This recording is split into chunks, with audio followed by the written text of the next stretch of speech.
jiwa teman-teman yang ada di SPK atau yang ada di kompak kita, saudara, untuk mencapai sasarannya. Nah, ingat saudara, ketika kita menjadi orang Kristen yang baru, orang Kristen yang baru lahir baru, ya, kita perlu mencapai goal untuk memiliki kepastian akan hidup kekal. Nah, banyak orang, saudara, hidupnya belum memiliki kepastian hidup kekal. Ya, padahal dia sudah selamat, padahal dia sudah hidup kekal, tapi dia nggak yakin. Kalau dia ditanya, apakah kamu kalau meninggal hari ini, kamu pasti ya mendapatkan hidup yang kekal atau kamu selamat? Dia nggak yakin, saudara. Nah, karena itu, saudara, sebelum kita nanti sama-sama melihat bagaimana kita menolong saudara-saudara kita yang belum memiliki kepastian hidup kekal, supaya mereka memiliki kepastian hidup kekal, maka kita akan ya sama-sama belajar dulu ya salah satu pelajaran di SPK, jaminan hidup kekal. Nah, kita melihat saudara hari ini sama-sama next, mengapa ada jaminan untuk hidup kekal? Ya. Nah, saudara, kita mau sama-sama lihat beberapa ayat ini ya. Yohanes 10 ayat 27 sampai 29. Domba-dombaku mendengar suaraku dan aku mengenal mereka dan mereka mengikuti aku.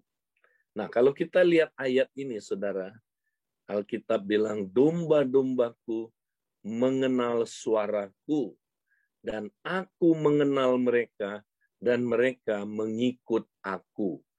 Nah, siapa yang dimaksud di ayat ini, saudara? Domba-domba Tuhan. Nah, siapakah domba-domba Tuhan ini? Kalau kita baca beberapa ayat sebelumnya, saudara, mulai dari ayat 10, ya, dikatakan, saudaraku, akulah gembala yang baik dan aku memberikan nyawaku kepada domba-dombaku. Jadi domba-domba itu adalah umat tebusannya Yesus. Ya, orang yang Yesus sudah berikan nyawanya kepada dia. Berarti orang ini sudah menerima penebusan Kristus, sudah lahir baru, sudah terima Yesus sebagai Tuhan dan Juru Selamat. Kalau dia adalah domba, inilah cirinya domba, saudara.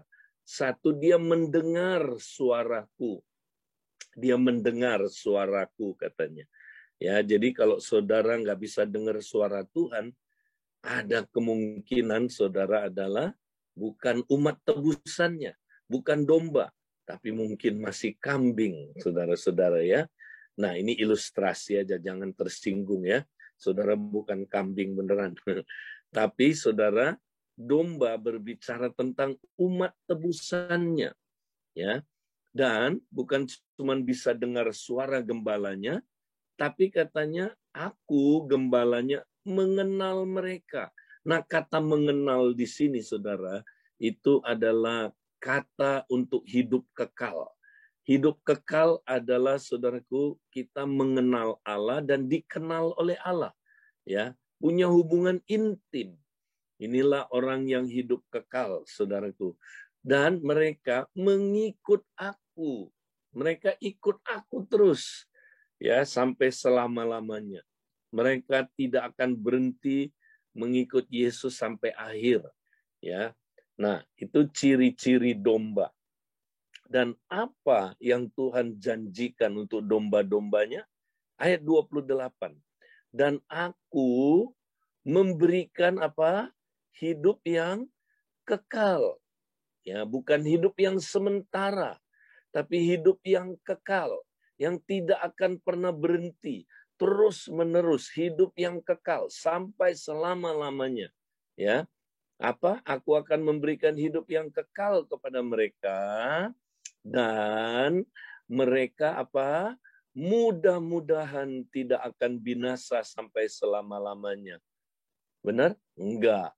Mereka pasti tidak akan binasa. Sampai kapan? Sampai 3 bulan ke depan. Amin. 3 ya 10 tahun ke depan, 300 tahun ke depan, betul? Ya.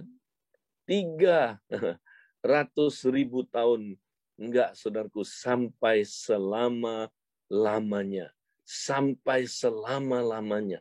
Dan seorang pun tidak akan merebut mereka dari tanganku. Wow, tidak ada yang bisa rebut mereka dari tangannya Tuhan Yesus. Ya, kenapa, saudara? Ya, coba lihat, saudara, gambar di kanan atas itu. Ya, kalau batu putih yang bentuknya hati itu adalah saudara, ya, digenggam oleh sebuah tangan, susah sekali kita membuka tangan ini dan merebut batu putih itu dari tangan ini. Sulit sekali. Saya pernah coba, saudara, mengambil sebuah benda dari genggaman tangan seseorang. Itu sulit sekali, saudara. Sulit sekali. Ya, itu tangan manusia aja sulit. Apalagi kalau yang genggam adalah tangannya Tuhan. Maka susah sekali kita bisa diambil. Ya, kita diambil dari siapapun. Ya, bahkan saudaraku, kalau Calvin bilang gini, saudara, ya, bukan cuma susah, tapi mustahil kita diambil dari Tuhan. Kenapa? Karena kita adalah tangannya Tuhan. Kita sejak lahir baru, kita menjadi anggota tubuh Kristus. Kita tangannya Dia. Bagaimana ada orang yang bisa ambil kita sebagai tangannya Kristus? Tidak ada yang bisa, saudaraku. Makanya, ya, nggak bisa ada orang yang mengambil hidup kekal itu dari saudara. Nggak ada. Ya, bahkan ayat 29, Bapakku yang memberikan mereka kepadaku lebih besar daripada siapapun, dan seorang pun tidak dapat merebut mereka dari tangan Bapa. Nggak ada, ya, karena Bapa lebih besar daripada siapapun, katanya, ya. Jadi tidak ada yang dapat merebut mereka dari tangan Bapa. Wow, lihat, saudara. Jadi Yesus memberi jaminan hidup kekal, bahwa kita nggak bisa kehilangan hidup kekal itu. Kedua, Bapa juga memberikan jaminan hidup kekal, bahwa tidak ada yang bisa mengambil hidup kekal itu dari saudara. Nah, kita baca lagi next. Bahkan Roh Kudus, saudaraku. Roh Kudus, Efesus 1 ayat 13-14, memberi jaminan juga. Mari kita lihat ayat yang ke 13. Di dalam Dia kamu juga, karena kamu telah mendengar firman kebenaran.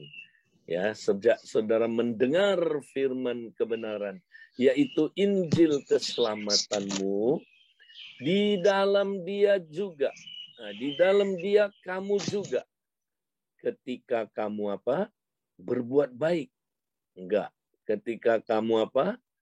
Ya, rajin ibadah, betul? Enggak.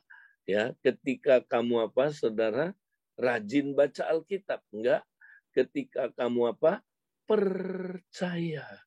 Bukan ketika kamu berbuat baik.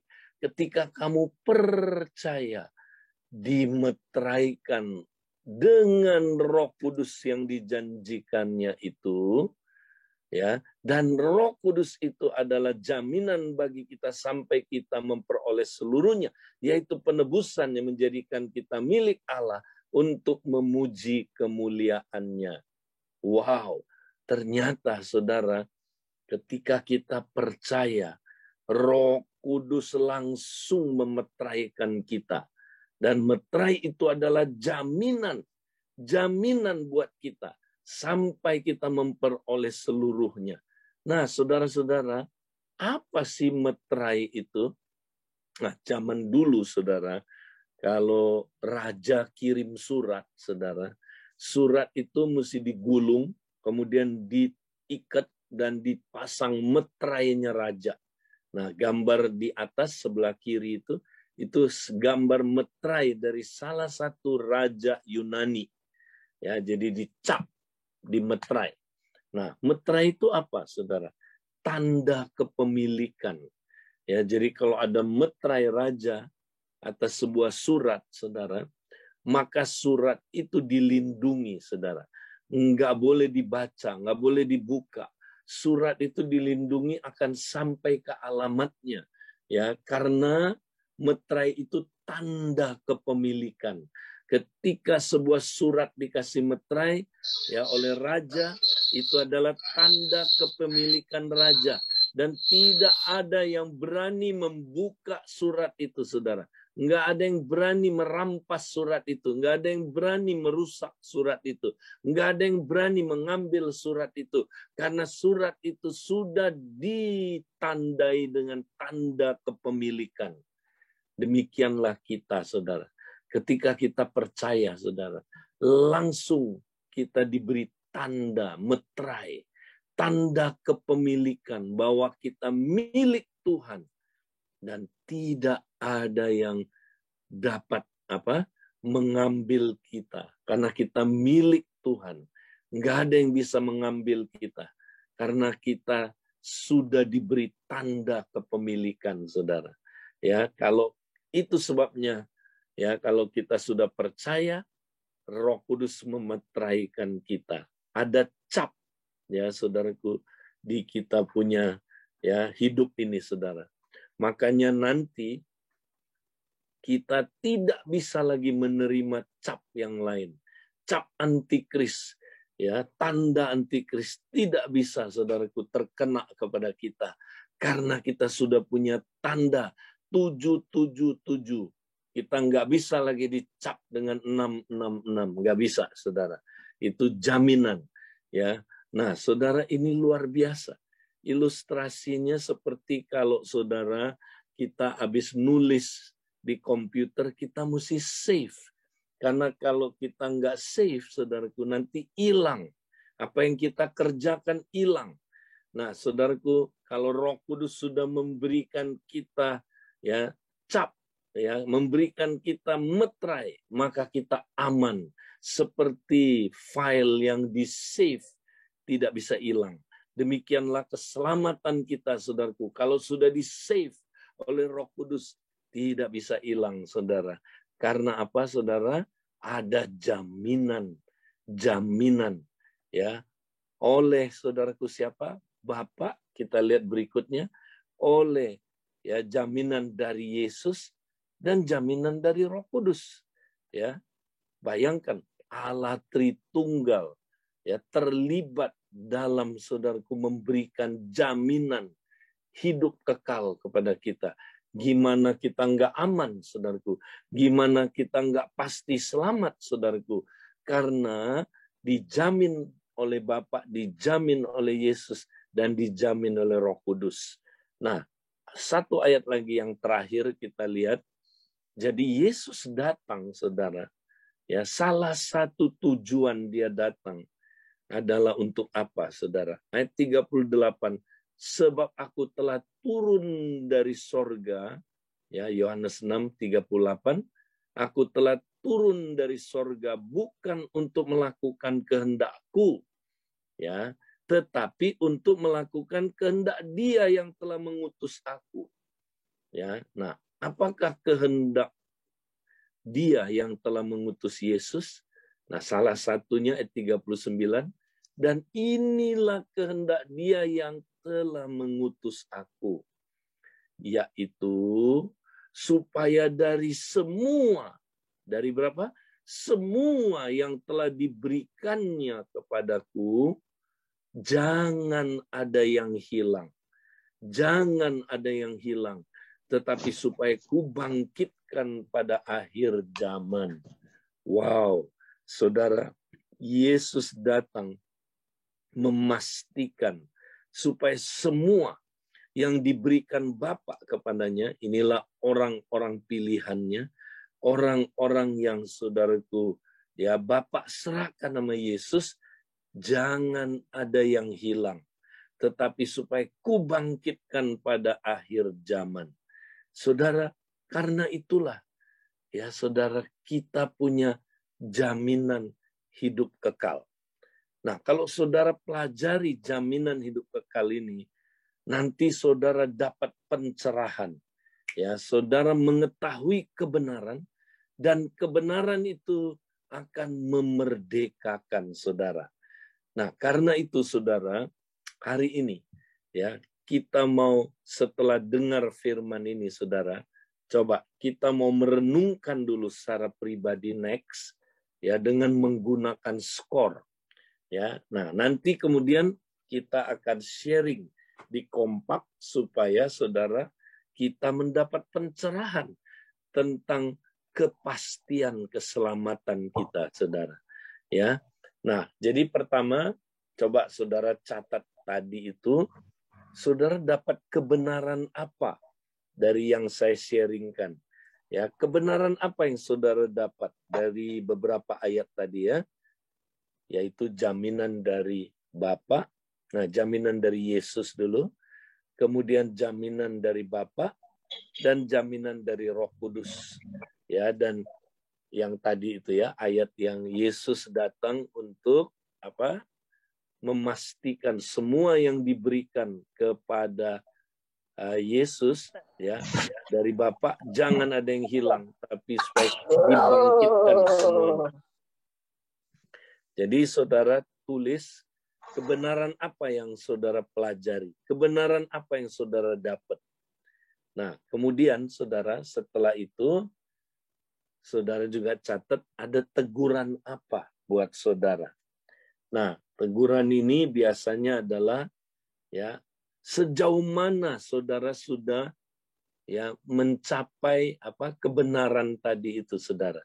Sejauh mana saudara yakin saudara diselamatkan. Sejauh mana saudara sudah ya punya apa saudara jaminan keselamatan tadi itu. Saudara catat ya. Nah, supaya saudara punya jaminan keselamatan, kepastian akan keselamatan, perbaikan apa yang saudara perlu lakukan ya. Dan kemudian rencana apa yang perlu saudara buat. Nah, inilah yang saudara renungkan dulu. Nah, setelah direnungkan, tempat kuning itu loh. Setelah kita renungkan, saudara, nah sekarang kita mau sama-sama, ya kita mau sharing. Nah, saya akan kembali membuat sebuah modeling hari ini dengan beberapa teman untuk kita mendiskusikan ini. Nah, saudara, dari diskusi ini nanti kita dapat banyak sekali masukan. Dan kita akan, saudaraku, mendapatkan pencerahan-pencerahan yang akan memerdekakan kita. Sehingga kita juga, saudara, memiliki kepastian akan keselamatan. Oke? Nah, sekarang saya kembalikan ke teman-teman yang bertugas, Pak Hadi. Siapakah yang nanti hari ini akan diskusi bersama dengan saya? Ya, silakan kalau memungkinkan ditaruh di tengah gambarnya supaya kita bersama-sama bisa menjadi fokus untuk lebih dalam kita melakukan sharing ini. Ya, silakan. Ya, Yuni boleh minta tolong Pak Marino, Hengki, dan saya dan Kak Edi bisa ditaruh di tengah. Ada Hengki juga, ada Pak Marino Tan, 4 orang ya, sama Hengki. Ya, jadi Kak Edi, Hengki ini baru percaya dan bulan lalu baru dibaptis. Latar belakangnya sama sekali bukan orang percaya, jadi dia orang pertama di keluarga yang percaya Tuhan Kemarin Yesus. Saya udah ngobrol-ngobrol sama Hengki ya. Oh iya. Ya Hengki, senang kamu ada di sini. Kita diskusi ya, kita supaya bisa Hengki dapat berkat sampai Hengki itu yakin nanti Hengki sudah diselamatkan ya. Oke, baik. Nah, kita akan diskusi. Terus satunya lagi adalah Pak Marino ya. Marino. Ya. Kalau Pak Marino udah lama di KTC ya Pak ya? Bukan di KTC Kak. Oh ya. Dari Kristus. Ya. Oke, baik. Ya.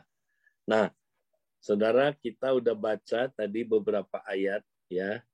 Nah, sekarang kita mau mulai sharing, saudara. Pertama, kita mau sharing dulu kebenaran apa yang kita dapat dari beberapa ayat-ayat tadi itu. Ya, kebenaran itu artinya gini. Apa yang saudara lihat, ya, saudara baca, wow, seperti tueng gitu, seperti sesuatu yang wow, mencerahkan. Ya, saudara dapat apa? Nah, kita boleh saling melengkapi ya. Jadi nggak usah merasa, aduh, ini sulit. Nggak sulit, saudara. Saudara dapat apa, ceritain. Nanti kita saling melengkapi. Ya. Nah, mungkin dari Pak, kasih contoh dulu, mulai dari Pak Hadi. Pak Hadi dapat apa, Pak Hadi? Dari ayat-ayat yang kita renungkan, kebenaran apa yang Pak Hadi dapatkan hari ini? Silakan. Tentang hidup kekal ya. Ya, jadi tadi kan di ayat 28 dikatakan, dan aku memberikan hidup kekal. Jadi hidup kekal itu bukan saya usahakan, tetapi hidup kekal itu satu pemberian, hadiah gitu ya. Jadi seperti saat anak saya ulang tahun ya, saya memberikan dia hadiah.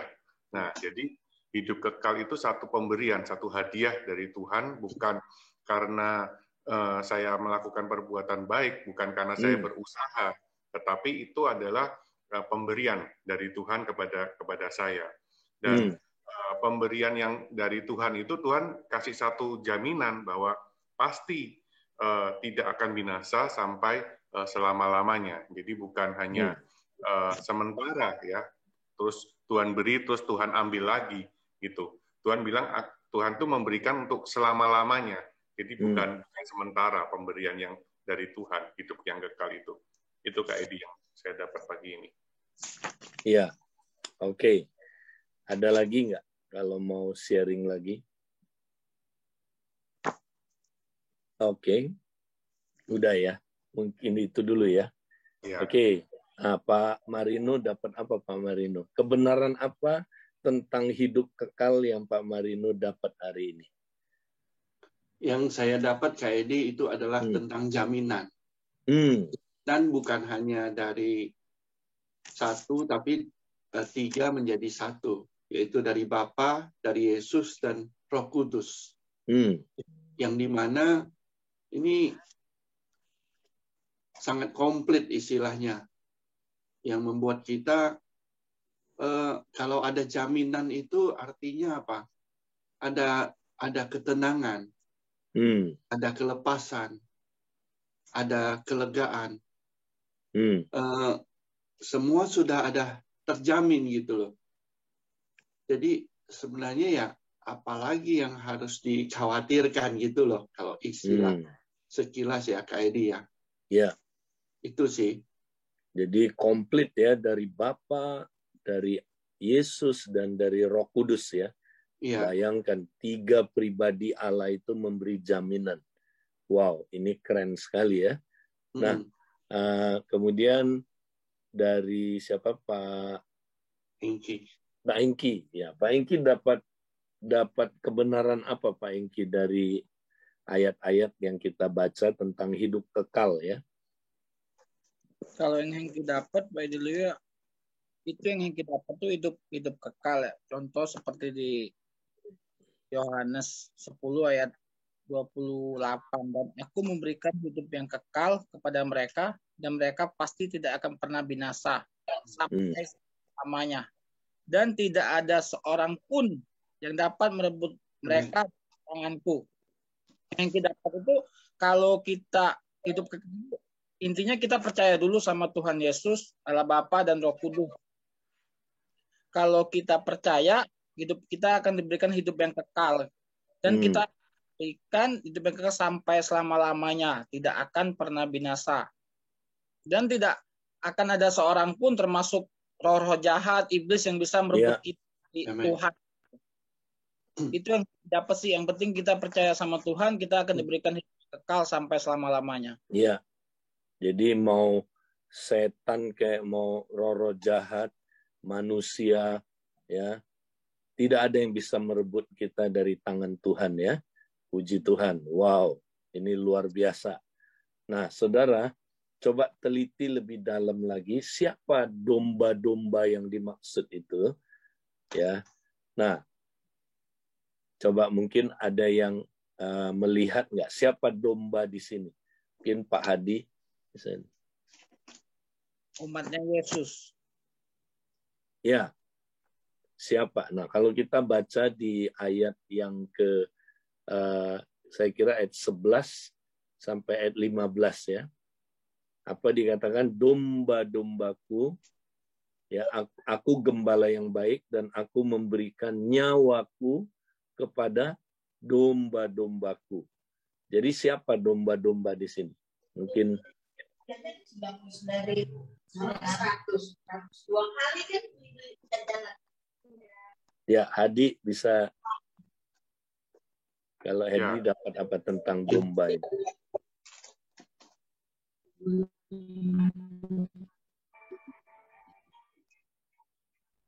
Domba itu siapa?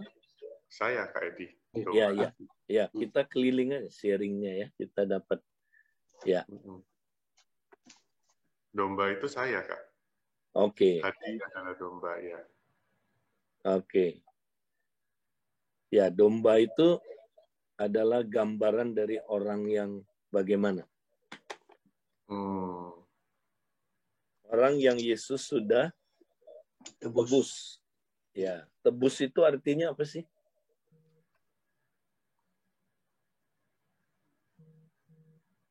Orang yang udah Yesus berikan nyawanya kan. Jadi dia sudah ditebus. Berapa dosanya ditebus? Semua dosa. Semuanya. Ya. Jadi karena itu ya. Jadi domba di sini adalah orang yang semua dosanya sudah diampuni. Ya, makanya dia bisa hidup kekal karena udah ditebus sama Tuhan dosanya. Ya, jadi dia makanya boleh menerima hidup yang kekal itu. Ya. Dan aku katanya mengenal mereka. Wow, ini luar biasa. Mengenal artinya ya, mereka punya hubungan khusus dengan Tuhan. Tuhan ya mengenal mereka. Ya. Nanti di akhir zaman ada orang yang berkata Tuhan, Tuhan, ya. Tapi Tuhan bilang begini, aku tidak pernah mengenal engkau. Tidak pernah, bukan kamu udah mengenal aku tapi kamu berdosa lagi jadi ya sekarang kamu tidak lagi mengenal aku, bukan. Ya, memang Tuhan bilang aku tidak pernah mengenal engkau. Ya, kamu tidak pernah mengenal aku. Jadi tidak pernah, artinya belum pernah ditebus oleh Kristus. Nah, kalau orang yang udah ditebus sama Kristus, ya pasti selamat. Nggak mungkin enggak, ya. Oke. Nah, ini masih ada lagi nggak yang kalian dapat tentang meterai Roh Kudus misalnya, jelas ya? Oke. Pak Marino dapat apa ini tentang meterai Roh Kudus? Meterai itu seperti yang Kak Edi tadi sampaikan bahwa tentang cap itu sah. Artinya itu langsung dari Allah kan. Kita dimateraikan. Otomatis tidak ada satupun yang dapat membantah lagi. Tidak terbantahkan. Ya, Hadi dapat apa, Hadi? Tentang materai. Ya, materai itu bukti kepemilikan ya, Kak. Jadi ketika kita dimeterai bahwa kita itu sudah menjadi miliknya Allah. Gitu. Tidak ada yang bisa menjadi seperti hak, menjadi seperti apa ya? Kita punya tanah, ada sertifikatnya. Nah, bukti tanah itu adalah punya kita ya sertifikat itu. Nah, bukti saya itu adalah milik Allah, itu adalah Roh Kudus sendiri yang sudah ada di dalam saya. Nah, meterai itu adalah Roh Kudus sendiri yang sudah memeteraikan hidup saya. Iya.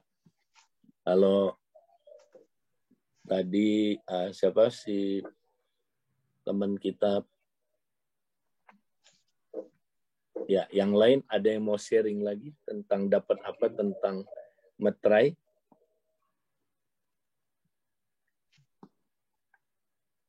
Hengki ada, Hengki ada, Ki? Kalau yang kita dapat Pak Edi Leo, materai kudus itu ya kita kan dulu harus percaya dulu sama Tuhan Yesus, Roh Kudus dan Bapa, itu kita akan dimateraikan sama Tuhan. Itu dimateraikan itu tidak bisa diganggu gugat karena kan kita sudah dimateraikan sama Tuhan dan tidak bisa ada kepercayaan lain yang kita ambil, kita anut karena kita udah percaya sama Tuhan. Makanya kita dimateraikan buat selama-lamanya. Nggak bisa. Itu yang dapat dari materaikan Roh Kudus. Ya. Kapan kita dimeteraikan oleh Roh Kudus? Percaya. Begitu kita percaya sama Tuhan, kita dimateraikan. Iya. Jadi belum berbuat baik udah dimeteraikan ya. Iya. Saat percaya, bukan saat berbuat baik dulu. Oke? Ya. Nah, ini penting nih. Nah, jadi kita udah belajar ada jaminan dari Bapa, jaminan dari Yesus, jaminan dari Roh Kudus. Ya. Nah, sekarang coba kita cerita ya. Nah, kalian punya nggak pengalaman dulu ya, belum yakin gitu keselamatannya ya. Jadi walaupun udah terima Yesus tapi belum yakin ya. Dan atau sampai hari ini juga mungkin belum yakin, ada nggak ya, kita punya pengalaman nggak? Nah, Hadi gimana Hadi? Pengalaman dulunya gimana?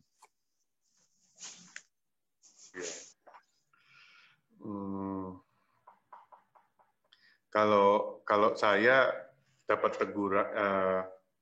teguran ini sih Kak Edi, kalau Tuhan itu sudah berikan saya kehidupan kekal ya, jaminan hidup kekal.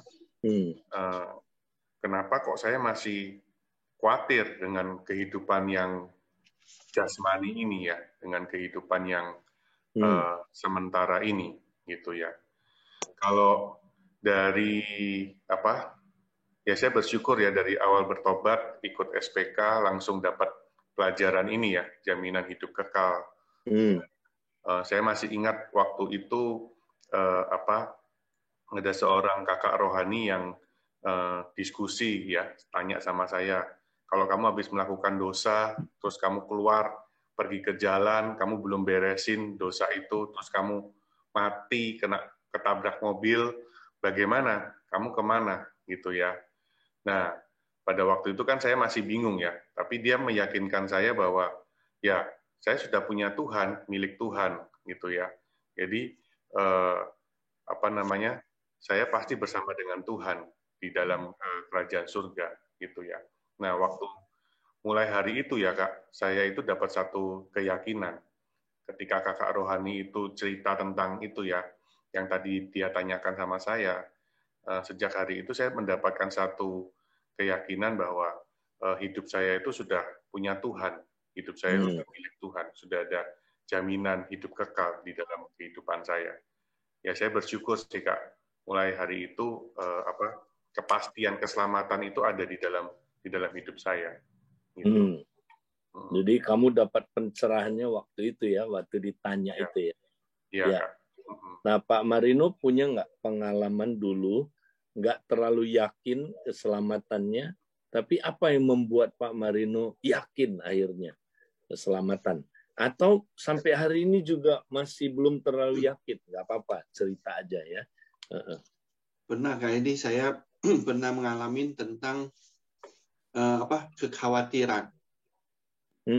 Jadi kekhawatiran terhadap istri, anak-anak gitu kan. Saya kan di bidang sales kan, jauh gitu loh kadang-kadang. Terus waktu itu anak masih kecil. Saya kadang ada khawatir, ini anak gimana ya waktu itu ikut pembantu gitu ya. Gimana kami suami istri kerja gitu. Tapi begitu juga khawatir kadang dengan istri gitu, gimana gitu.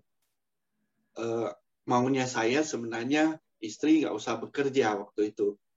Tapi saya konsultasi sama dokter, malah dia bilang jangan. Kalau langsung tiba-tiba istri dikasih tidak bekerja, nanti malah stres juga. Jadi dilema waktu itu.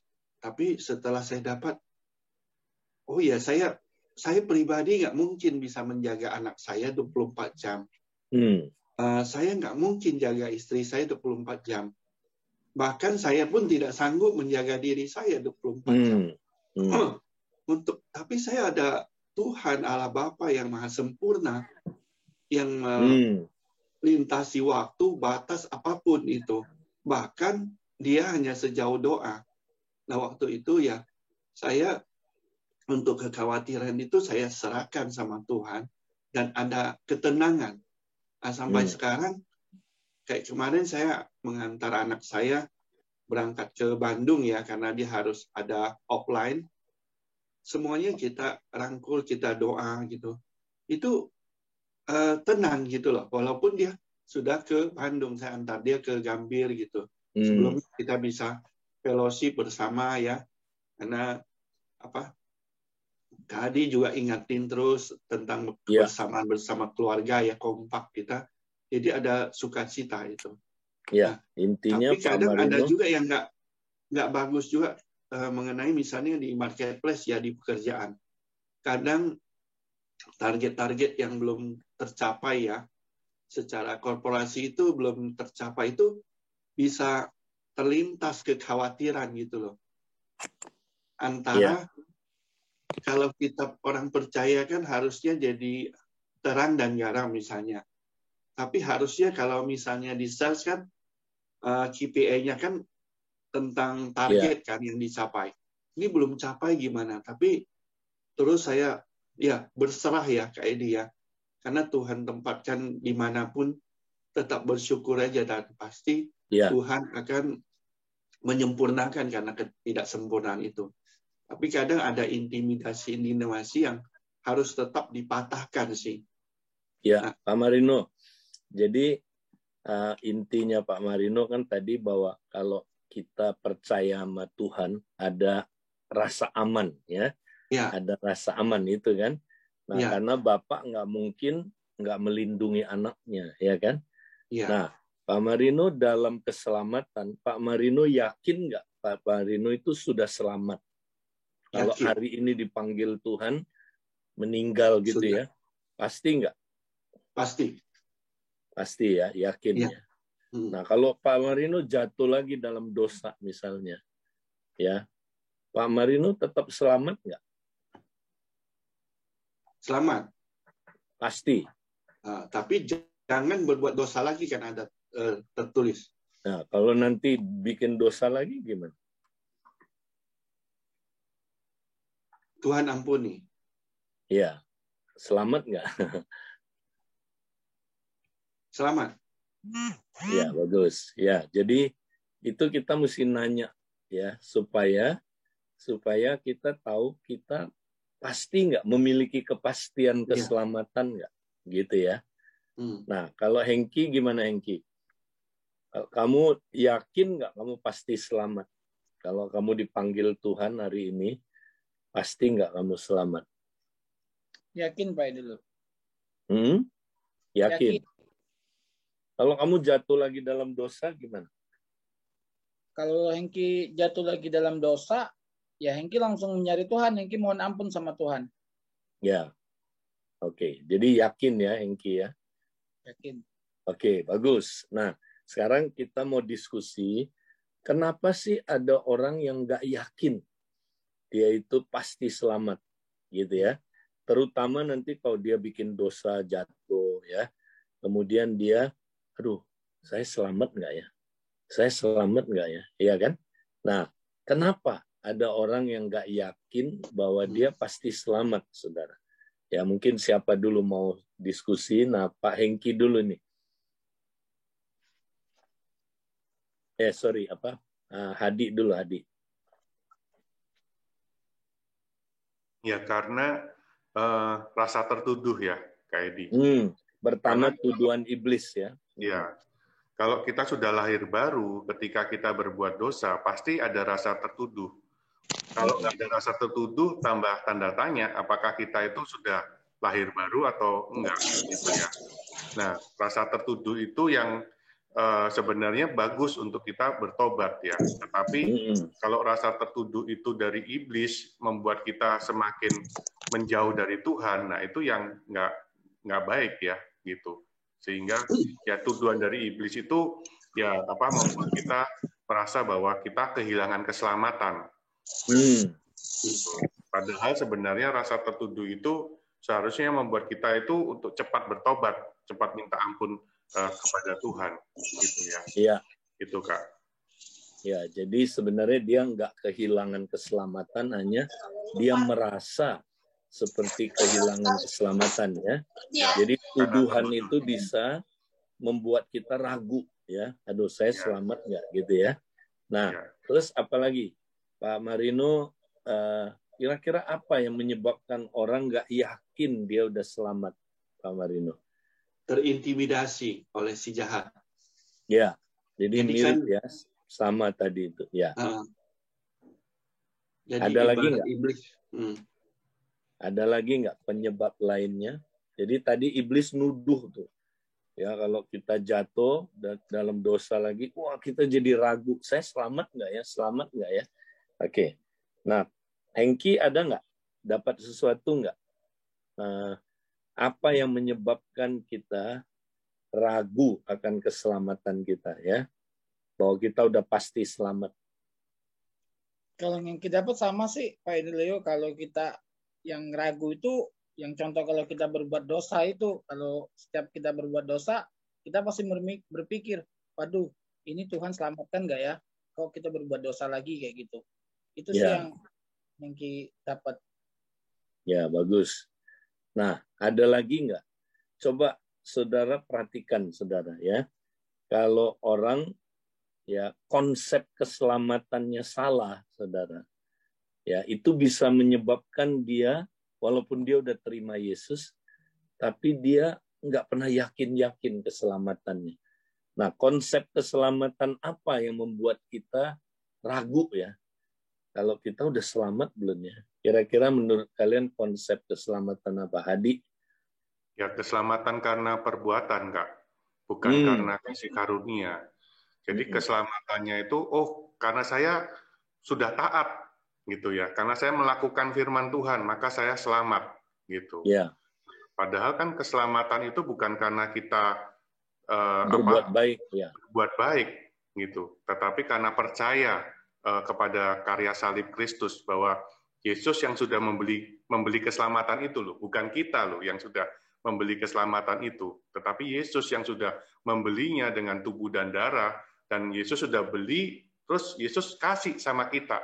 Sama seperti anak saya ulang tahun, yang beli hadiahnya bukan anak saya, yang beli hadiahnya itu saya pergi ke toko, saya beli hadiahnya, terus saya kasih buat anak saya. Berarti keselamatan itu bukan karena usaha saya, keselamatan itu pemberian dari Allah. Saya hanya perlu terima dengan iman, gitu, dengan percaya. Itu, Kak. Ya, artinya kan gini, kalau keselamatan itu perbuatan, kita nggak akan pernah yakin, betul nggak? Iya. Karena pertanyaan gini, kita harus berbuat baik sampai tingkat mana baru selamat, ya kan? Kita mesti berbuat baik sampai sejauh mana baru kita selamat. Nggak pernah kita akan yakin, ya. Tapi kalau keselamatan karena iman, karena kita percaya, ya kan? Nah, kan mudah sekali kita ukurnya. Kita udah percaya belum? Udah. Ya udah. Kita pasti diselamatkan, ya kan? Selamatan itu karena percaya, bukan karena iman. Bukan karena perbuatan. Nah, konsep-konsep keselamatan apa lagi yang membuat kita ragu kalau kita udah selamat? Nah, tadi itu saudara, makanya Hengki mesti jaga-jaga konsep keselamatan agama kita yang lama, kepercayaan kita yang lama, itu bisa mempengaruhi kita. Sehingga kita nggak yakin-yakin. Karena semua agama sama, ya, kecuali kekristenan, mempunyai kepercayaan bahwa kita selamat itu karena berbuat baik. Oke? Nah, makanya ya ini yang menyebabkan orang ragu-ragu. Jadi kalau ada orang yang masih ragu, saya selamat nggak ya? Itu karena konsep keselamatannya berdasarkan perbuatan, bukan berdasarkan iman.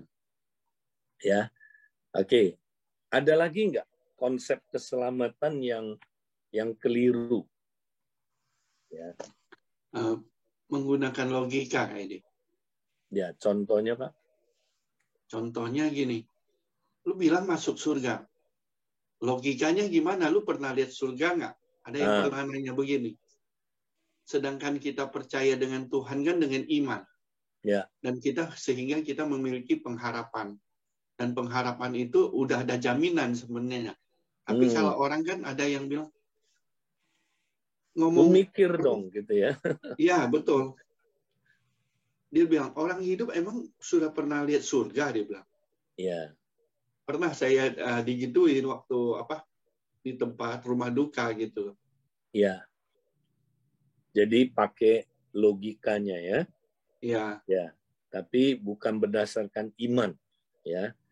Ya, jadi itu juga bisa menimbulkan keraguan ya. Tapi kalau berdasarkan iman ya, kita kan percaya. Iya. Bukan melihat dulu kita, karena kita ya percaya akhirnya kita melihat ya. Bukan melihat dulu supaya percaya gitu ya. Ya. Oke, bagus. Nah, Saudara, tadi ya kembali lagi tadi. Kalau kita jatuh dalam dosa, ya kan, seringkali kan kita ragu kan, betul nggak?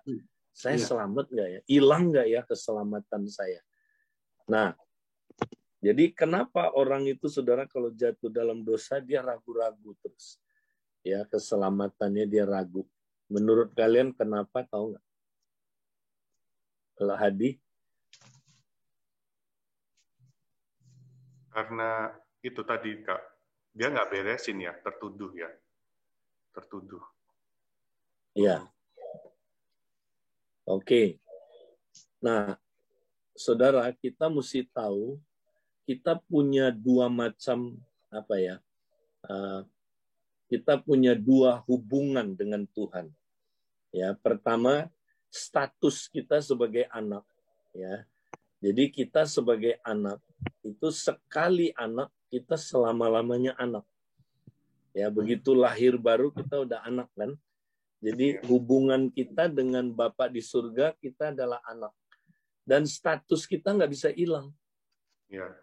Ya, sekalipun kita berbuat dosa. Nah, tapi kalau kita berbuat dosa, apanya yang hilang? Persekutuannya yang hilang. Bukan statusnya.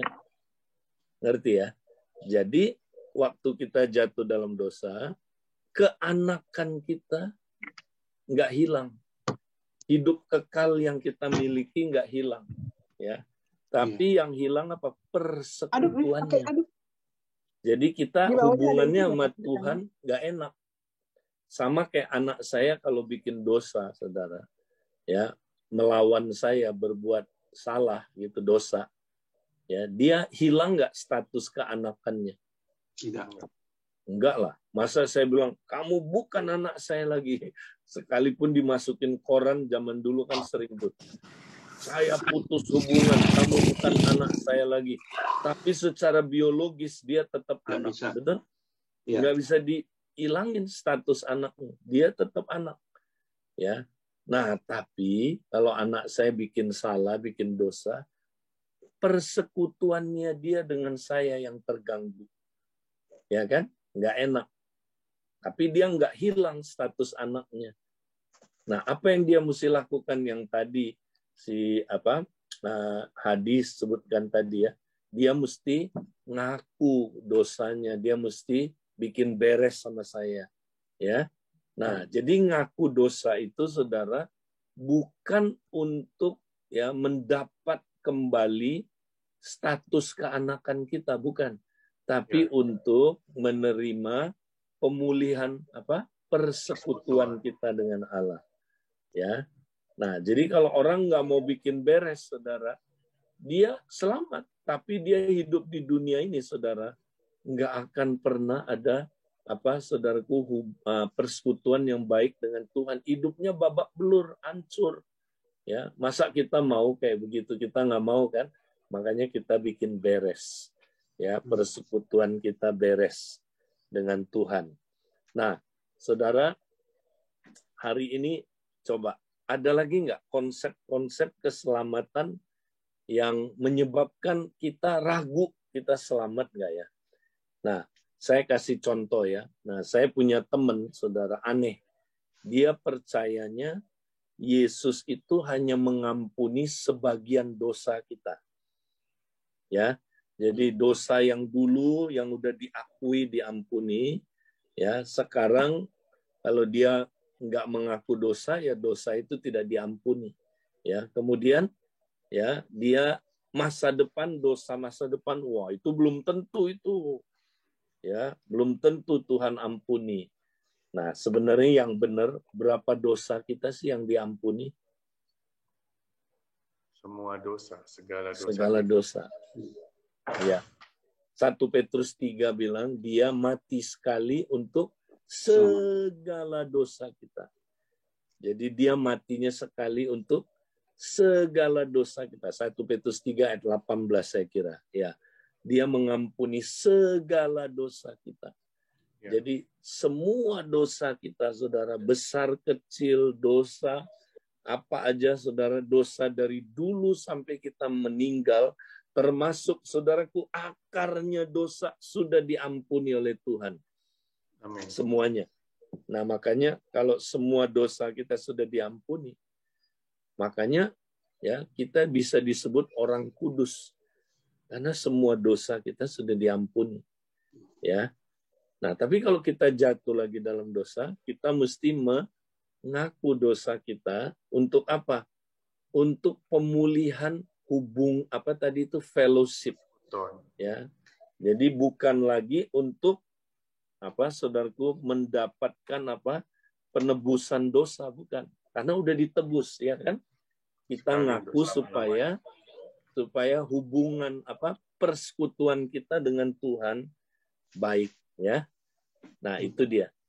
Jadi, ada lagi anehnya konsep keselamatan yang gini, misalnya ya. Saya selamat itu, Tuhan Yesus itu ada di dalam diri saya sementara aja. Ada loh orang yang percaya gitu, saudara. Nanti kalau kita bikin dosa, Tuhan Yesus ngamuk, marah, keluar dia. Dia bilang, saya udah nggak betah dalam diri kamu. Aku keluar aja. Ya, jadi makanya ada orang yang aneh, saudara. Dia nggak percaya Yesus tinggal selama-lamanya. Ya, jadi hanya sementara aja. Nah, karena itu dia akhirnya kalau setiap kali ada altar call, dia terima Yesus terus. Maju ke depan, terima Yesus. Nanti besok dia yakin, puji Tuhan, Yesus sudah ada di dalam. Dia bikin dosa. Aduh, Tuhan Yesus sudah keluar lagi nih. Aduh, mati gua. Nanti besok terima Yesus lagi dia, saudara. Maju ke depan. Nah, ini orang yang nggak jelas. Ya, dia nggak jelas bahwa Yesus tinggal di dalam dia selama-lamanya. Ya, jadi saudara, ini penting. Hal-hal ini penting. Nah, setelah kita mendengar ya tentang ini, saudara masih ada pertanyaan nggak tentang jaminan hidup kekal? Ada yang mau tanya nggak? Kalau masih ada, yang nggak jelas, Hengki jelas ya, Hengki? Jelas, ada Pak. yang mau tanya, Hengki? Ya, silakan. Ada yang mau Hengki tanyain sih, Pak. Ya. Ini kan semua dosa-dosa kita itu di masa lalu atau di masa depan pun akan diampuni sama Tuhan. Ya. Yang kitanya ini seandainya Pak Edilio, seandainya kita berbuat dosa yang kita sengaja, apakah itu juga diampuni sama Tuhan? Ya. Oke. Jadi segala dosa kita itu sudah diampuni oleh Tuhan karena Tuhan mati sekali untuk selama-lamanya. ya, untuk semua dosa kita. Ya, nah, karena dosa kita sudah diampuni, makanya kalau kita jatuh lagi dalam dosa, ya, maka kita mengaku, ya, kita mengaku bilang, Tuhan, dosaku kan sudah diampuni Tuhan, makanya aku akui, aku datang kepada salib-Mu Tuhan, supaya aku dikuduskan, disucikan, ya. Jadi itu karena kita percaya Tuhan sudah mengampuni semua dosa kita. Makanya kita datang sama Dia untuk apa? Untuk menerima pengampunan, ya. Jadi kayak gini nih Hengki, kalau aku udah bayar utang kamu semua, ya, saya sudah bayar, saya sudah transfer hutang kamu masuk ke bank kamu, ya, udah lunas semua, ya. Nah, kamu tapi tetap harus membayar utang kamu, tetap kamu harus tulis cek, bayar ke orang yang kamu utang, kan? Betul nggak? Ya, kenapa kamu mesti bayar? Karena saya sudah bayar semuanya, udah lunasin utang kamu. Nah, begitulah Yesus, dia udah bayar semua dosa kita. Dia bayarnya nggak dikit-dikit semuanya. Kalau dia bayarnya dikit-dikit, satu dosa aja dia nggak bayar, kita ke neraka. Satu dosa aja Tuhan Yesus lupa, atau ya dia nggak mungkin lupa ya, tapi kalau dia nggak mengampuni satu dosa kecil aja, kita nggak bisa diselamatkan. Jadi Yesus ampuni semua dosa kita. Karena dia ampuni semua dosa kita, makanya kalau kita jatuh lagi ke dalam dosa, ya, kita bisa bertobat, ya kan? Kita bisa apa? Kita bisa, ya, mengaku dosa kita dan kita menerima, ya, pengampunan dari Tuhan itu. Itu ya, Hengki ya. Oke. Baik. Nah, Saudara, setelah kita dengar ini, Saudara, jadi kalau kita udah tahu tadi beberapa penyebabnya, kenapa ada orang yang nggak yakin dirinya udah selamat. Nah, sekarang apa yang kita perlu lakukan? Ya, perbaikan apa yang kita perlu lakukan supaya kita semakin yakin kita udah diselamatkan. Nah, usaha apa yang kita mesti lakukan supaya kita semakin yakin kita udah diselamatkan? Oke, semuanya sharing ya. Nah, Pak Adi, apa menurut Pak Adi? Usaha-usaha apa yang kita perlu lakukan supaya kita makin yakin kita diselamatkan?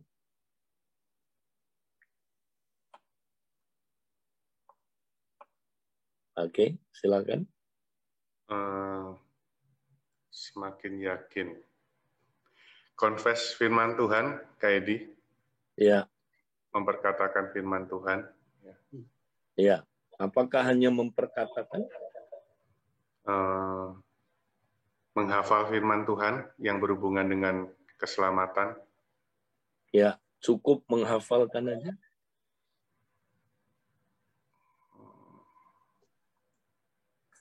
Melakukan. Ya. Nah, sebelum kita menghafal,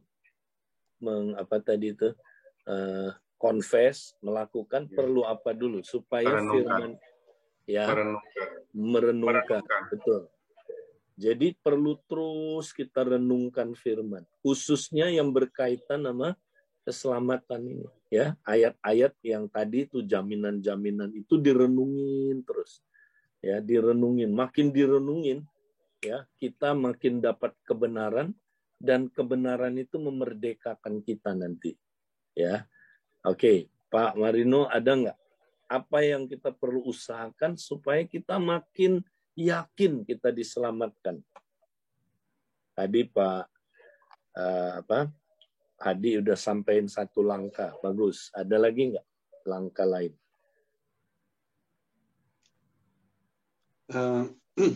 Perlu konsentrasi, ya, maksudnya ketenangan yang di dalam Tuhan. Karena iblis itu kan anytime dia mau coba seperti macan ompong menggoda kan. Iya. Atau membuat kita seakan-akan menjadi tertuduh gitu. Hayo lo gitu. Iya. Nah, ya. Kalau kita tenang, kita akan dikuatkan. Terus kita memperkatakan firman dengan mempraktekannya. Karena kayak saya ada ayat emas itu, segala perkara dapat kutanggung di dalam Dia yang memberikan kekuatan padaku. Ya. Jadi di saat saya tidak tenang atau apapun, saya ingat ayat itu bahwa segala perkara. Berarti segala perkara itu ya dimanapun. Ya. Berarti Itu. kita lawan ya serangan-serangan iblis itu ya. Ya. Nah, lawannya pakai pedang roh, firman, pedang roh itu. Nah, pedang rohnya kalau untuk keselamatan ya tadi ayat-ayat tadi kita hafalin, renungin. Kemudian nanti ketika ada pencobaan dia muncul sendiri. Dia lawan sendiri. Ya, karena itu pedangnya roh ya. Oke. Hengki dapat apa enggak? Ada langkah-langkah apa enggak yang bisa membuat kita tambah yakin kita diselamatkan? Kalau Hengki sih ya kita harus dekat sama Tuhan, baca firman Tuhan. Udah itu usaha yang kita lakuin agar kita selalu diselamatkan sama Tuhan, itu kan diajarin sama Tuhan, kita harus selalu mengasihin istri kita kayak gitu, mengasihin kita kayak gitu kan, itu kan ajaran dari kita tetap diselamatkan kayak itu. Itu udah yang kita praktekin kok Pak Idil. Ya, oke, itu bagus. Nah, dalam hal keselamatan, ya ingat, kita walaupun kita udah percaya Tuhan, kita punya konsep-konsep yang lama yang seringkali masih belum terhapus di pikiran kita. Nah, jadi kita mesti apain itu supaya kita nggak dipengaruhin sama konsep-konsep lama. Yang tadi itu perbuatan, keselamatan itu karena perbuatan. Keselamatan itu ya usaha manusia ya. Terus nah, itu agama-agama semua ngajarnya begitu kan. Nah, terus tadi itu Pak logika ya kan. Nah, terus apalagi ya enggak semua dosa kita diampuni misalnya ya. Nah, kalau ada dosa kamu lakukan lagi, kamu kehilangan keselamatan misalnya. Ya. Nah, konsep-konsep itu mesti diapain? Pak Adi gimana? Dipatahkan, dibuang. Iya, oke. Jadi kita buang ya. Nah, caranya kita buang bagaimana?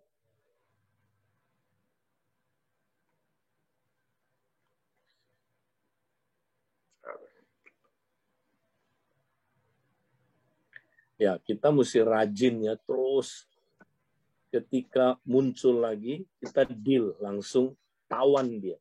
Begitu dia muncul, langsung tawan, ini enggak benar pikirannya. Diganti menjadi pikiran yang benar. Ya.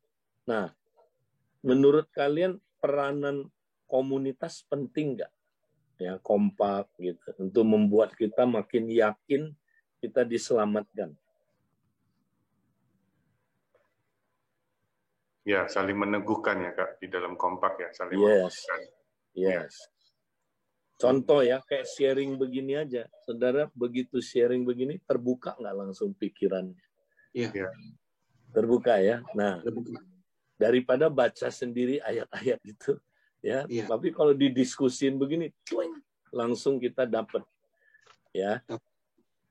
Nah, jadi inilah yang kita mesti lakukan di kompak. Jadi kita sharing aja kayak begini. Ini nggak sulit. Kita sharing ya, pakai pola kebenaran apa yang kita dapat ya.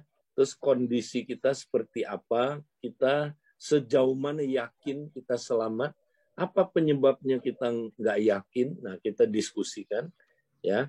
Kemudian apa perbaikan yang kita perlu lakukan untuk kita tambah yakin keselamatan kita ya. Dan kemudian kita mesti bikin rencana untuk mempraktekannya. Ya kan? Bikin rencana kayak yang tadi itu yang Adi bilang ya, renungin ayat-ayat ini, hafalin ya, confess. Terus yang berikutnya, kalau kita jatuh lagi dalam dosa, ya kita harus ingat, oh, saya ngaku dosa bukan untuk memperoleh status keanakan saya, tapi adalah untuk apa? Untuk memulihkan fellowship.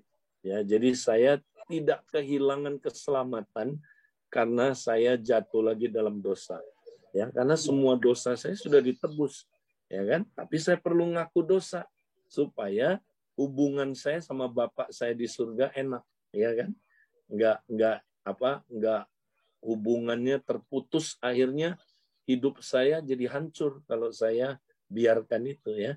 Nah, kita nggak mau kan hidup kayak begitu. Kita harus pulihkan hubungan dengan mengaku dosa kepada Tuhan, ya. Nah, bikin rencana-rencana ini dan praktekkanlah, ya.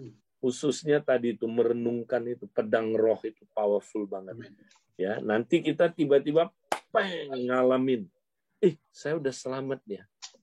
Nah, ketika kita percaya kita udah selamat itu, saudara, kita punya rasa aman, kita punya rasa apa? Yang tadi Pak Marino bilang, tenang Pak ya. Jadi nggak lagi, aduh saya selamat nggak ya? Nah kalau kita hidup kayak gitu kita nggak bisa bertumbuh. Ya, satu ayat saya mau akhiri hari ini. Kita lihat dalam 1 Yohanes pasal yang ke-5 tadi ya.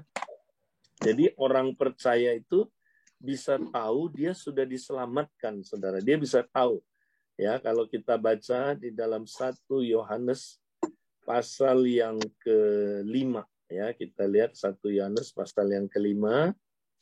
Nah, saya bacakan dari ayat yang ke-11. Ya, dikatakan demikian. Ayat yang ke-11. Ya. Dan inilah kesaksian itu, Allah telah mengaruniakan hidup yang kekal kepada kita, dan hidup itu ada di dalam Anaknya.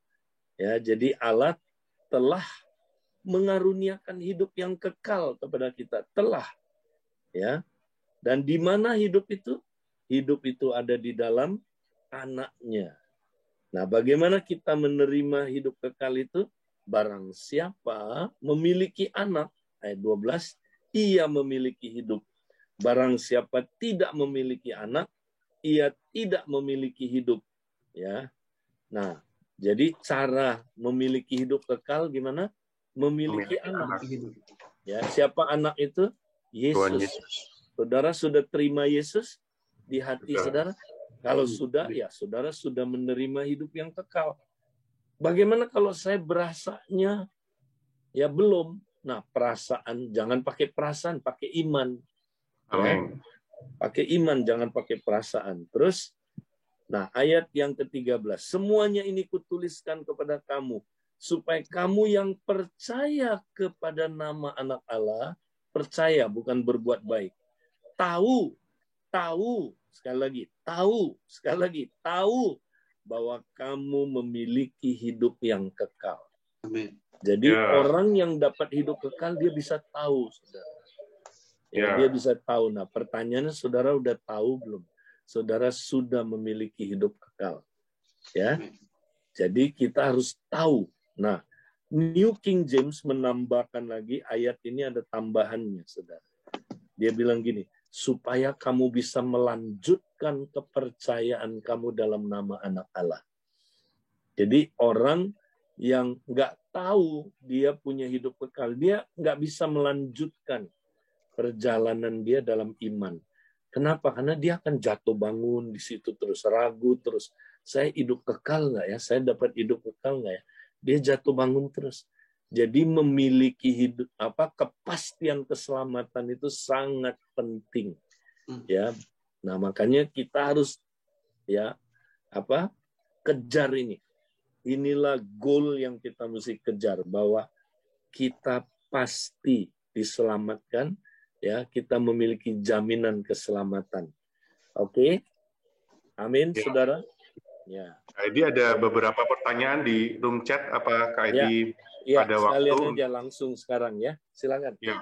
Tadi yang pertama mungkin sudah keluar ya. Jadi ini saya mungkin yang masih ada Ibu Rosalin Gunawan. Ya. Jadi kalau ada yang sudah lahir baru, terus kecewa berat karena dia difitnah, terus kemudian dia akhirnya pindah agama, masuk ke Muslim, apakah dia tetap memperoleh keselamatan, Kak Edi? Ya, Jadi kalau orang sudah dapat keselamatan itu, ya, sudah lahir baru, dia nggak mungkin kehilangan keselamatan itu. Ya, kalau dia, misalnya saudara, ada orang, ya, dia katanya dia sudah lahir baru, ya, ternyata kemudian dia murtad dari Tuhan, misalnya kayak yang tadi, ya, artinya dia pindah agama lain, ya kan? Nah, apakah dia selamat? Nah, sekali lagi pertanyaan itu tidak mudah dijawab, ya. Pertama, kita mesti cek dulu, dia benar nggak lahir baru. Ya. Kalau dia benar lahir baru, ya kan, dia pasti nanti di akhir perjalanannya, dia pasti tetap ikut Tuhan. Ya, dia nggak akan lari kemana-mana, dia akan tetap setia ikut Tuhan. Ya, tapi kalau dia kemudian murtad dan nggak balik-balik lagi, saudara, ya berarti dia di awalnya belum pernah lahir baru. Dia cuman kelihatannya lahir baru, tapi belum lahir baru sungguhan, gitu ya. Nah, contohnya mudah aja. Siapa? Yudas sama Petrus.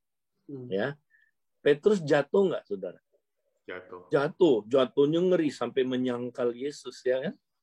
Nah, tapi karena dia memang umat tebusannya, domba tadi itu, ya, dia sudah dibayar oleh Tuhan Yesus, ya kan? Segala dosanya sudah dibayar, ya. Makanya dia bukan cuma itu, Tuhan Yesus doa syafaat buat dia.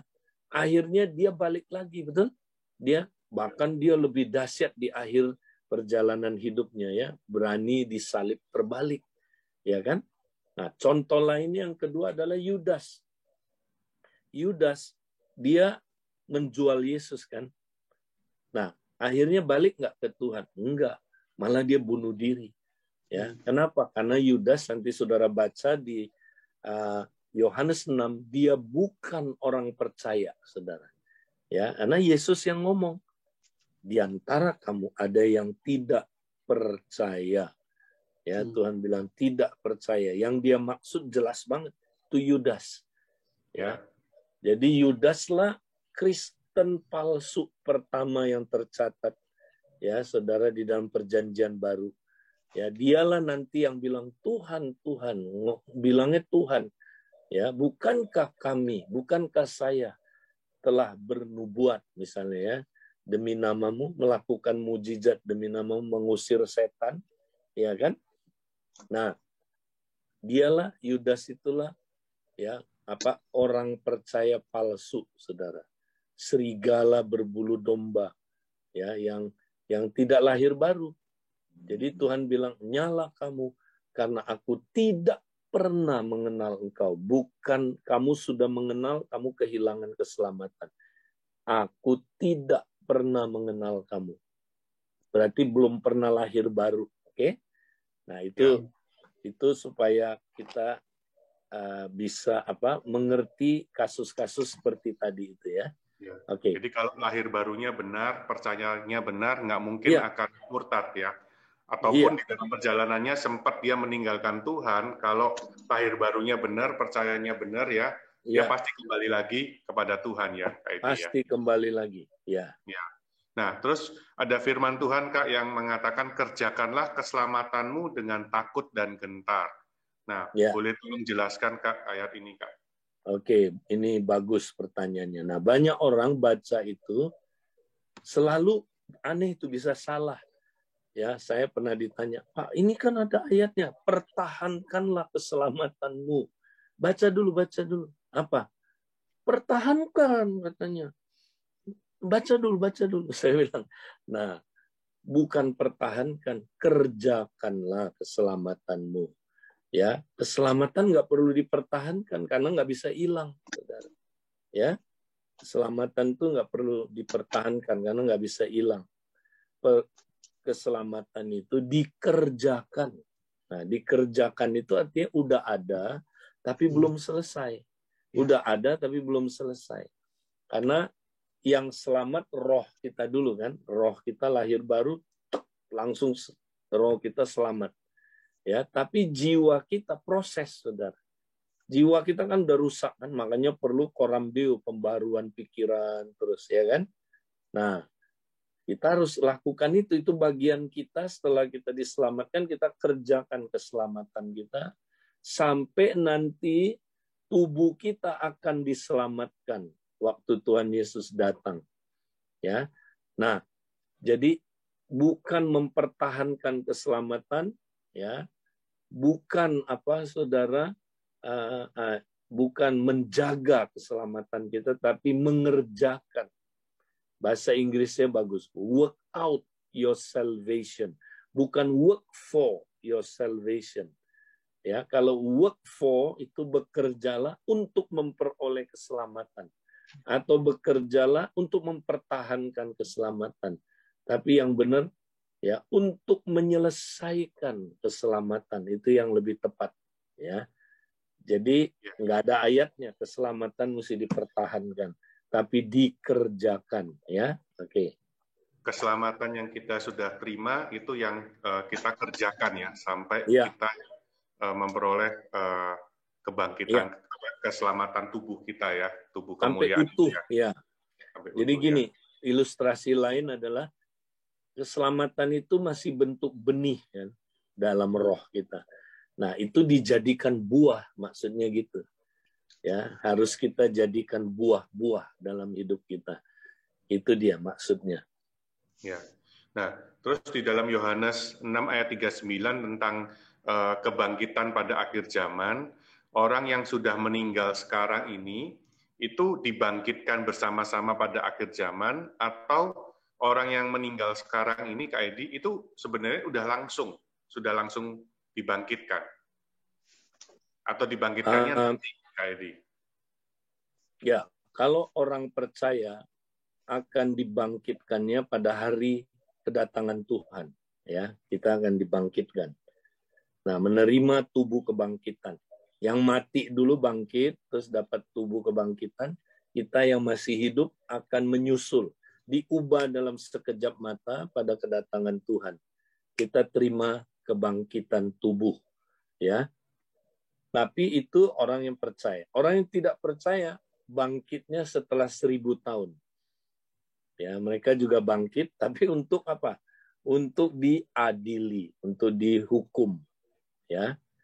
Jadi kalau kita dibangkitkan untuk menerima masuk ke pengadilan, tahta pengadilan Kristus, kalau mereka tahta putih itu ya, untuk dihakimi, ya, untuk saudaraku, sesuai dengan ketidakpercayaan mereka.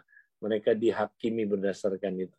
Kalau kita bukan dihakimi untuk masuk surga apa enggak, tapi perbuatan kita, ya, kita harus pertanggungjawabkan, saudara. Tapi bukan menentukan kita masuk surga apa enggak. Tapi kita dapat mahkota atau tidak. Oke? Ya. Nah, terus juga ada pertanyaan, kalau mana nih tadi ya, maaf. Kalau melakukan dosa terus-menerus tetap mendapatkan keselamatan, kan enak, kayak dengan sengaja orang itu akan melakukan dosa terus. Iya. Kalau orangnya terus-terusan melakukan dosa, nggak pernah sadar-sadar, ya berarti belum lahir baru. Gampang jawabnya, ngerti ya? Kalau dia terus saja bikin dosa, ya berarti dia memang belum lahir baru. Ya. Nah, tapi kalau orang lahir baru, dia nggak bisa terus sampai akhir. Dia pasti sadar, satu saat dia pasti sadar, ini nggak benar nih. Ya kan? Dan dia pasti bangkit. Orang benar jatuh 7 kali, dia bangkit lagi. Ya. Nah, tapi kalau orang yang belum lahir baru, ya dia tenang aja, dia bikin dosa terus. Ya. Gini, saudara, orang manusia bisa nggak hidup di dalam air? Nggak bisa ya, karena kita bukan ikan. Nggak bisa. Tapi manusia bisa nggak jatuh ke dalam air? Bisa. Bisa. Tapi dia betah nggak terus-terusan hidup di dalam air? Nggak betah. Karena dia bukan ikan. Kalau ikan, habitatnya memang di air. Kalau manusia, habitatnya bukan di air. Ya, jadi kalau orang jatuh dalam dosa, kalau dia lahir baru ya, dia pasti, aduh nggak enak ya kan, nggak betah kan. Nah dia pasti mau keluar dari air itu kan. Tapi kalau dia betah, pertanyaan dong, dia ikan ini bukan manusia. Dia betah malah berenang, asik ya, enak ya di kolam ini berenang terus ya. Terus hidup, malah dia bisa bernapas di air. Wah, curiga ini ikan ini, dia belum manusia ini. Nah, sama saudara, kalau orang lahir baru, masa dia betah terus dalam dosa? Ya kan? Kan dosanya udah ditebus. Ya, dia nature-nya bukan lagi nature orang berdosa. Ya. Makanya dia kalau jatuh lagi dia nggak betah. Nah, ya. Kalau jadi pertanyaan tadi itu enak dong kalau dia terus dia kalau begitu dia memang belum lahir baru gitu. Ya. Ya. Karena Yesus sudah ada di dalam kita, Yesus itu kan kudus ya, Kak. Iya. Itu pasti keinginan kita itu adalah kudus gitu ya, Kak. Iya. Bukan nggak mungkin ingin terus-menerus ada di dalam dosa, karena kita udah lahir baru. Iya, udah punya sifat yang baru ya. Iya. Nah, ini ada pertanyaan dari Bu Maria. Pak Leo mau tanya, hidup ini buat apa sih? Bayi, balita, muda, dewasa, tua, berakhir dengan kematian, nunggu ngantri. Apa istimewanya hidup ini? Iya. Nah, jadi kita mesti ngerti tujuan Tuhan. Ya, kita dulu diciptakan oleh Tuhan ya supaya kita hidup di dalam kerajaannya ya.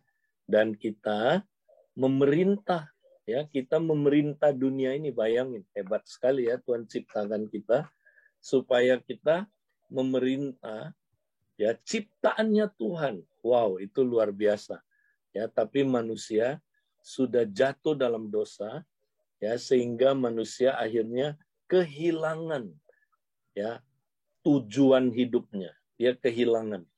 Nah, akhirnya manusia hidupnya makanya hidup dalam dosa, nggak punya tujuan hidup. Nah, makanya bisa bertanya itu, kenapa sih saya hidup ya kan? Untuk apa sih? Nah, kalau kita nggak ngerti untuk apa, nggak punya visi kerajaan Allah, ya hidup kita akhirnya muter-muter ya. Buat apa ya saya hidup? Nggak punya makna, nggak punya arti ya. Jadi artinya kita akan temukan di dalam rencana Tuhan yang semula waktu dia ciptakan manusia.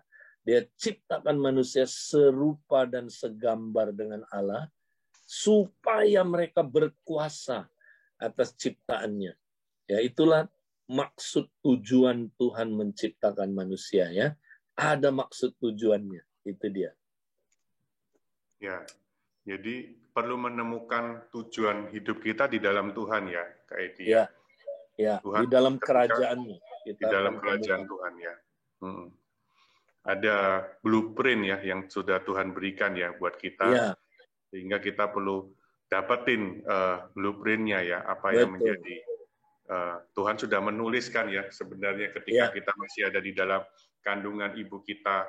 Nah, kalau kita mendapatkan itu, hidup kita itu akan antusias, hidup kita akan semangat untuk mengejar tujuan yang sudah Tuhan tuliskan buat hidup kita. Ya. Oke, Kak Edi, pertanyaannya udah semua sepertinya. Apakah ada teman-teman yang mau bertanya secara langsung? Satu aja, kalau ada bisa open mic. Saya tunggu 5-10 detik kalau ada yang mau bertanya. Ya. Kalau masih ada waktu nih. Ya, terakhir ya, Pak Oscar ya. Silakan, Pak. Ya. Jadi thank you buat mereview tadi ya. Jadi jaminan keselamatan dijamin Bapa, Anak, dan Roh Kudus itu mantep banget. Jadi itu di situ saya mantep bahwa tidak ada satupun yang bisa merebut kita di tangan Bapa. Nah, cuma pertanyaannya teman-teman, saya jadi ini, memang iblis nggak bisa merebut, tapi faktor diri kita sendiri ini. Jadi kita jadi pertanyaan terhadap diri sendiri. Tadi kan ada pertanyaan Pak Edi, apa? Kalau misalnya jatuh dalam dosa, kalau kita minta ampun kan Allah setia dan adil diampuni. Nah, kalau belum sempat, artinya gini. Jadi pertanyaan ini, bisakah orang lahir baru itu sengaja berbuat dosa? Karena yang saya dapatkan kan juga gini, orang benar bisa jatuh dalam dosa, tapi nggak bisa hidup dalam dosa, karena nggak damai sejahtera ya manusia barunya. Tapi adakah kemungkinan ya, nggak atau gini lah, kalau memang tidak sengaja tapi pas jatuh dalam dosa belum sempat ngaku, itu gimana Pak keselamatannya? Ya, jadi saya tanya dulu, waktu kamu dulu terima Yesus, ngaku semua dosa kamu nggak? Kalau semua dosa yang saat itu iya, tapi kan berjalannya waktu. Detail satu-satu gitu. Tuhan, detail, aku pernah ngintip orang mandi, pernah gini sampai. Oh ya. Ya kalau detail enggak Pak, kebanyakan nanti Pak, nggak cukup satu buku Pak. Iya, enggak detail enggak? Kamu enggak detail. Enggak. Nah, ada yang lupa enggak? Ada Pak. Nah, kalau gitu kamu nggak diampuni loh dosa kamu. Udah, kamu nggak bakal selamat. Iya. Nah, ini konsep keselamatan tuh banyak yang salah di sini. Kalau mesti ngaku satu-satu, mana ada yang bisa ingat? Ya kan? Satu aja kamu lupa ngakui. Oh, masuk neraka. Ya kan? Iya. Nah, kalau gitu nggak ada yang bisa selamat dong. Nah, ini dia. Ya, jadi kita nggak perlu ngakui dosa satu-satu supaya selamat. Kita ngaku semuanya, Tuhan, aku orang berdosa. Jadi yang diakui itu adalah akarnya dosa, dosa asal. Aku ini orang berdosa, Tuhan. Nah, waktu kita ngaku itu, semua dosa kita sudah diampuni. Ya. Nah, tapi karena kita belum sempurna, kita masih punya pikiran dosa. Jadi dosa bukan lagi dari pabriknya. Pabriknya udah diberesin Tuhan, udah nggak ada. Tapi kita masih punya pikiran dosa, ya kan? Nah, pikiran dosa ini ya kita mesti akui. Tiap kali muncul kita akui. Nah, mengakui dosa pikiran itu bukan untuk menerima status kita sebagai anak. Tapi ya supaya kita hubungannya persekutuannya dengan Tuhan makin dekat ya. Jadi nah kalau kita nggak ngaku juga kita selamat nggak? Ya kita selamat, kita kan udah diampuni semua dosanya, ya kan? Nah kalau dosa kita berbuat lagi itu ya kita mesti akui demi supaya ada persekutuan dengan Tuhan ya. Jadi itu nggak menentukan keselamatan, tapi menentukan persekutuan kita intim nggak sama Tuhan. Ya, jadi gitu ya Pak Oscar ya. Ya. Makasih Kak Edi. Ya, oke. Jadi Tuhan sudah menanggung segala dosa kita ya Kak, dari lahir sampai mati. Bahkan dosa yang kita belum sempat minta ampun karena mungkin kita lupa, itu Tuhan juga sudah mengampuni segala dosa kita. Iya. Jadi kita mengakui, kita minta ampun sama Tuhan untuk memulihkan persekutuan kita dengan Tuhan, bukan untuk mendapatkan kembali keselamatan itu. Ya, Kak. Betul. Ya. Oke. Ya, makasih Kak Edi buat waktunya pagi hari ini memberikan kita makasih. Sama-sama. Tuhan berkati ya. Keselamatan. Ya. Mari kita tutup teman-teman di dalam doa. Bapak, kami mengucap syukur buat keselamatan yang sudah Tuhan beri, buat jaminan hidup kekal untuk selama-lamanya. Biarlah kami memakai Tuhan keselamatan yang sudah ada pada kami. Kami mengerjakannya dengan takut dan gentar untuk membawa kemuliaan buat nama Tuhan. Dan biarlah benih keselamatan yang sudah ada di dalam hidup kami terus bertumbuh dan berbuah, menghasilkan keselamatan buat orang-orang yang ada di sekeliling kami, untuk keluarga kami, untuk teman-teman kami, untuk tetangga kami. Biarlah hidup kami, Tuhan, bukan hanya kami saja yang diselamatkan, tetapi orang lain juga mengalami keselamatan, mengalami hidup kekal di dalam Engkau. Terima kasih Bapak, kami melepaskan berkat buat Kak Edi, Kak Rus, Tuhan. Biarlah Tuhan terus pakai Tuhan, urapi Tuhan dengan lebih dahsyat Tuhan, untuk menjadi berkat untuk banyak orang. Di dalam nama Tuhan Yesus kami berdoa, kami mengucap syukur. Amin. Amin. Baik, sampai ketemu minggu depan. Terima kasih semuanya.